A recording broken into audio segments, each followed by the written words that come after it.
তো student welcome back to my channel. আজ আমি তোমাদের সাথে হাজির হয়েছি। তোমরা কাল অর্থাৎ আগামীকাল তোমরা জিওগ্রাফি এক্সাম দিতে চলেছ 11/3/2025 সেমিস্টার 2 ক্লাস 11।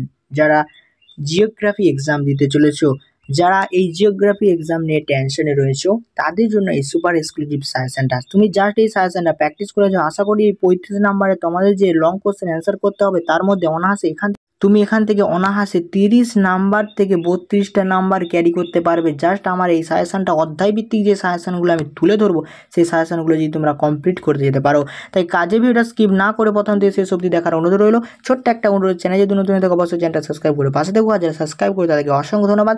আর একটা ভিডিও শুরু করার আগে অনুরোধ করবো, তোমরা যদি এই প্রশ্নগুলোর উত্তর সহ পিডিএফ ফাইল পেতে যাও, তার জন্য কিছু টাকা পে করতে হবে। কারণ আমি অ্যান্সার কিন্তু বলে দেবো না, জাস্ট প্রশ্নগুলো তোমাদের দেখিয়ে দেবো, আর তোমরাগুলো জাস্ট প্রশ্নগুলো মিলিয়ে নাও এই প্রশ্নগুলো তোমরা অ্যান্সার করে রেখেছো কিনা। আর অ্যান্সার সহ চাইতে গেলে কিছু টাকা পে করতে হবে, তার মধ্যে ডিসক্রিপশন বক্সে লিঙ্কে ক্লিক করে দেখে নিতে পারো।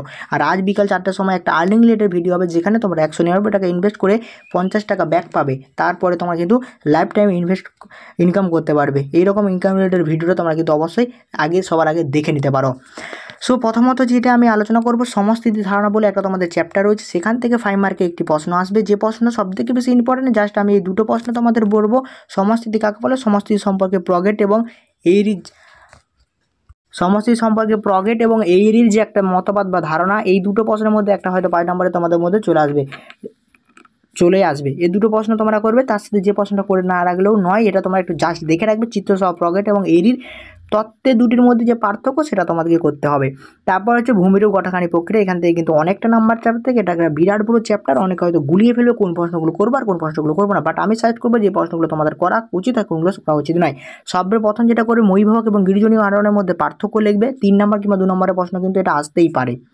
তারপরে যে প্রশ্নটা করবে সেটা হচ্ছে যে ভাঁজে 4টি গাঠনিক উপাদান চিত্রসহ বর্ণনা করো। Very important. 5 নাম্বার ধরো, এটা পড়েই গেছে। প্রতিসম ভাঁজ অপ্রতিসম ভাঁজের মধ্যে পার্থক্য 3 নম্বরের জন্য ইম্পর্টেন্ট। বৈপত্য ভূমিরূপ কাকে বলে 2 নম্বরের জন্য ইম্পর্টেন্ট।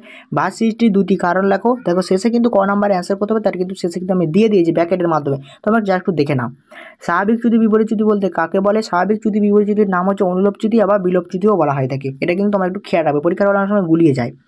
তারপর হচ্ছে অবরোহণ আর আরোহণের মধ্যে 2টি পার্থক্য। নগ্রীভবন কি, পর্যায়ে আহবিকার এবং ক্ষয়বহনের মধ্যে পার্থক্য। 3টা তোমরা করে রাখবে একটু। ভাঁজের ফলে সৃষ্টি গঠিত 2টি ভূমিরূপের নাম। উষ্ণ তারতম্যের কারণ। যান্ত্রিক আহবিকারের ফলে যেসব ভূমিরূপগুলো গড়ে ওঠে সেগুলোকে লিখতে বলেছে। রাসায়নিক আহবিকার কাকে বলে, রাসায়নিক আহবিকারের প্রক্রিয়াগুলি লেখো। আহবিকারের ফলে সৃষ্টি ভূমিরূপ, এটা কিন্তু সব থেকে বেশি ইম্পর্টেন্ট হচ্ছে। আহবিকারের ফলে সৃষ্টি ভূমিরূপ গণিত কি, মৃত্তিকা সৃষ্টির সক্রিয় উপাদানগুলির প্রভাব লেখো। এছাড়াও যে প্রশ্নটা তোমরা দেখতে পাচ্ছ, এলিভেশনের মধ্যে পার্থক্য, মৃত্তিকা ক্ষয়ের কারণ লেখো, মৃত্তিকা সংরক্ষণের 3টি পদ্ধতি। এগুলোই তোমাদের মধ্যে এখানে কিন্তু ইম্পর্টেন্ট রয়েছে এই চ্যাপ্টারের মধ্যে। জাস্ট তোমরা এগুলোই প্র্যাকটিস করে যাবে। তবে আবহাওয়া জলবায়ুতে চলে আসে। এখানে তোমরা যে প্রশ্নটা সবথেকে বেশি মনোযোগ সহকারে করবে সেটা হচ্ছে যে সূর্যরশ্মি তাপীয় ফলে নিয়ন্ত্রণের গুলি সংক্ষেপে লেখো। পৃথিবীর উত্তপ্ত সমতা বলতে কি বলছো, বায়ুর উষ্ণতা বন্টন তারতম্যের কারণগুলি আলোচনা করো। বৈপত্য উষ্ণতা কাকে বলা হয়, বিভিন্ন প্রকার বৈপত্য উষ্ণতার সম্পর্কে আলোচনা করো। বায়ুমণ্ডলের ত্রিকীয় সঞ্চাল তত্ত্ব বর্ণনা করো। জেট বায়ু কাকে বলা হয়, এর বৈশিষ্ট্য ও জীবনচক্রে আলোচনা করো। পৃথিবীর তাপমণ্ডলের গুলির সম্পর্কে আলোচনা করো। তারপর বাড়িমণ্ডলে তোমরা সরাসরি চলে যাবে। এখানে বাড়িমণ্ডল থেকে জলচক্র কাকে বলে, জলচক্রের বিভিন্ন পর্যায়গুলো করবে। তারপর রান অফ কাকে বলা হয়, বিভিন্ন প্রকার রান অফগুলির নাম আলোচনা করো। এগুলো কিন্তু প্রশ্নগুলো এখানে করবে।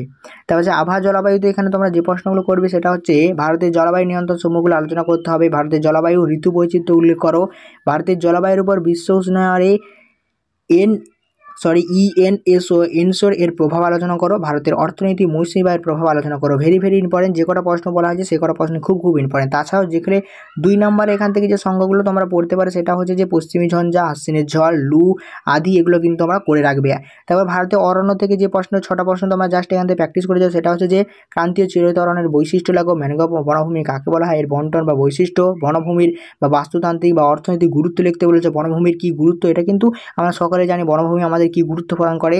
এছাড়াও যে প্রশ্নগুলো রয়েছে তোমরা কিন্তু পরপর দেখে নাও। তারপর সরাসরি আমরা কিন্তু চলে যাব দুর্যোগ বিপর্যয় থেকে। দুর্যোগ বিপর্যয়ের মধ্যে পার্থক্য করবে। পশ্চিমবঙ্গে দুর্যোগ প্রবণ অঞ্চলগুলি চিহ্নিত করো, এটাও কিন্তু ইম্পর্টেন্ট রয়েছে। তাছাড়াও যে প্রশ্নগুলো ইম্পর্টেন্ট সেগুলো তোমরা একটু জাস্ট চোখ বুলিয়ে নাও। সো এই ছিল তোমাদের আজকে সাজেশনের একটা ছোট্ট ভিডিও ছিল। ভিডিওটা যদি ভালো লাগে থাকে অবশ্যই চ্যানেল সাবস্ক্রাইব করে পাশে দাও। আর যারা অ্যান্সার সহ এই উত্তরগুলো পেতে চাইছো পিডিএফ ফাইলটা, তাহলে আমাকে অবশ্যই মেসেজ করো। তার জন্য কিছু টাকা তোমাদের টাকা পে করতে হবে। বাট তোমরা যদি চাইছো যে আমাদের এই অ্যান্সারগুলো করা রয়েছে, তারা অবশ্যই কিন্তু অ্যান্সারগুলো করে নেবে, কারণ এগুলোই তোমাদের আগামীকাল যে এক্সাম হতে চলেছে এই প্রশ্নগুলোর মধ্যে কিন্তু আসতে চলেছে। তো বাই, আবার নেক্সট ভিডিও তোমার সাথে দেখা হচ্ছে। আরেকটা ঘোষণা, যদি সংস্কৃত কারো সাজেশন লাগে অবশ্যই সংস্কৃত সাজেশন আমি অলরেডি দিয়ে দিয়েছি, তোমরা যারা ওই ভিডিও দেখো অবশ্যই ভিডিওটা দেখে নিতে পারো।